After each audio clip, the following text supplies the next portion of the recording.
اصل وجہ کیا ہے؟ یہ سارا جھگڑا کیوں ہے کہ وہ خالق کی قدرت کو مخلوق پر منطبق کر، بھئی ہم وہ ہوا واپس نہیں لا سکتے نا، جس نے ہوا پیدا کی ہے وہ تو واپس لا سکتا ہے نا۔ ہم وہ پانی نہیں لا سکتے جس نے پانی پیدا کیا ہے، اس کے آگے کیا مشکل ہے؟ ان نے تو صرف حکم دینا ہے کہ کن فیکون، بس ہو جائے۔ تو اس لیے ان کے یہ اشتباہات جو تھے یہ بالکل غلط۔ اور تیسری بات یہ بھی سمجھ رہے ہیں کہ اللہ نے قرآن میں قیامت کا اتنا ذکر فرمایا ہے کہ تقریباً 100 سے زیادہ صورتوں میں قیامت کا ذکر ہے۔ اور میرے آقا فرماتے تھے کہ من سرہ ان ینظر الی یوم القیامت، جس کو یہ خوش آئے کہ میں قیامت کا وہ منظر دیکھوں، تو اس کو چاہیے کہ سورۃ اذا الشمس کورت، اذا السماء انفطرت، اذا السماء انشقت، یہ صورتیں پڑھ لے تو گویا قیامت سامنے آ جائے گی۔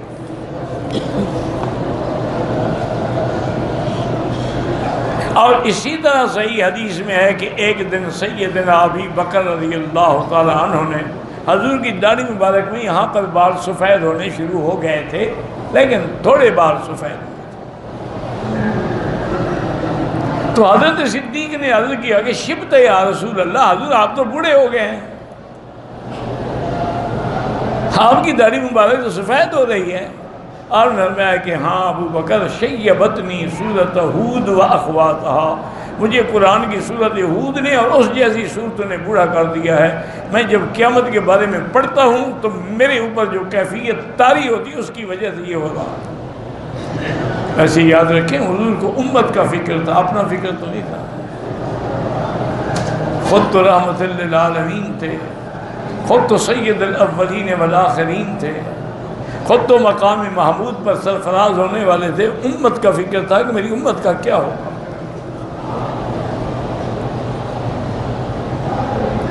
اسی طرح اللہ تعالیٰ نے اس آیت میں تو یہ ارشاد فرمایا ہے جو اب ہم پڑھ رہے ہیں کہ کافروں نے کہا کہ یہ کیسے ہو سکتا ہے کہ اذا کنا عظاما ورفاتا، جب ہڈیاں اور گسیدہ دوبارہ ہم اٹھیں گے۔ ایک جواب تو اللہ نے یہ دیا کہ اولم یروا ان اللہ الذی خلق السماوات والارض قادر علی ان یخلق مثلهم وجعل لهم اجلا لا ریب فیہ فابى الظالمون الا کفورا۔ اللہ نے فرمایا کیا یہ نہیں دیکھتے، کیا غور نہیں کرتے، تدبر نہیں کرتے کہ جس ذات نے آسمانوں اور زمینوں کو پیدا کیا ہے، کیا وہ اس بات پہ قادر نہیں کہ ان کو دوبارہ پیدا کر دے۔ وَجَعَلَ لَهُمْ أَجَلًا لَا رَيْبَ فِيهِ، اور ان کے دوبارہ اٹھنے کے لیے اللہ نے ایک وقت معین کر رکھا ہے کہ کب اٹھیں گے، اس میں کوئی شک نہیں۔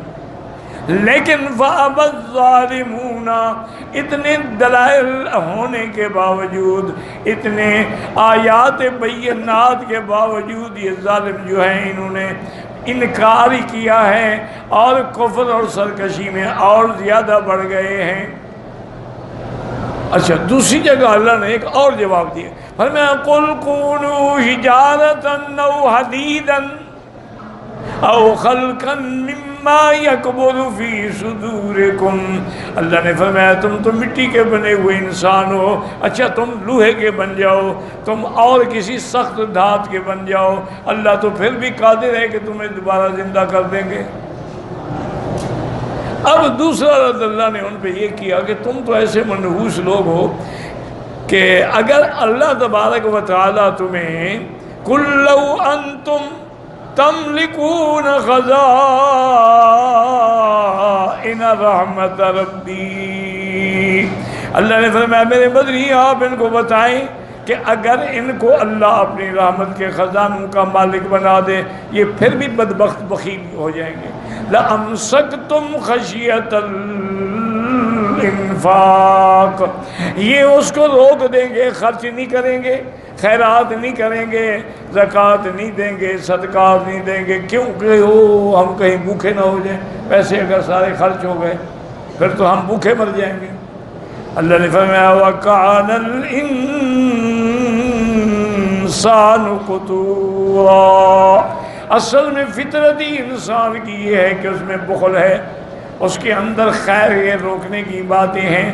اللہ جو مومن ہیں ان کا تو ایمان ہے کہ وَمَا أَنفَقْتُم مِّن شَيْءٍ فَهُوَ يُخْلِفُهُ، جو تم اللہ کے راستے میں خرچ کرتے ہو اللہ اس کا بدلہ تمہیں دیتی ہے۔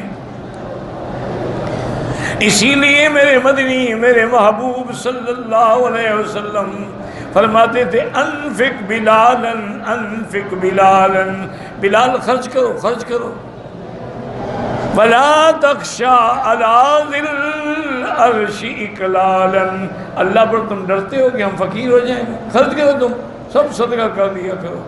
اسی لیے حضور اپنے گھر میں کچھ بھی نہیں رکھتے تھے، اور جتنا آتا سب خرچ ہو جاتا صدقے پہ، خیرات پہ، مسکینوں پہ، اتنا کبھی ایک چیز بھی حضور نے اپنے لیے محفوظ نہیں رکھی ہے۔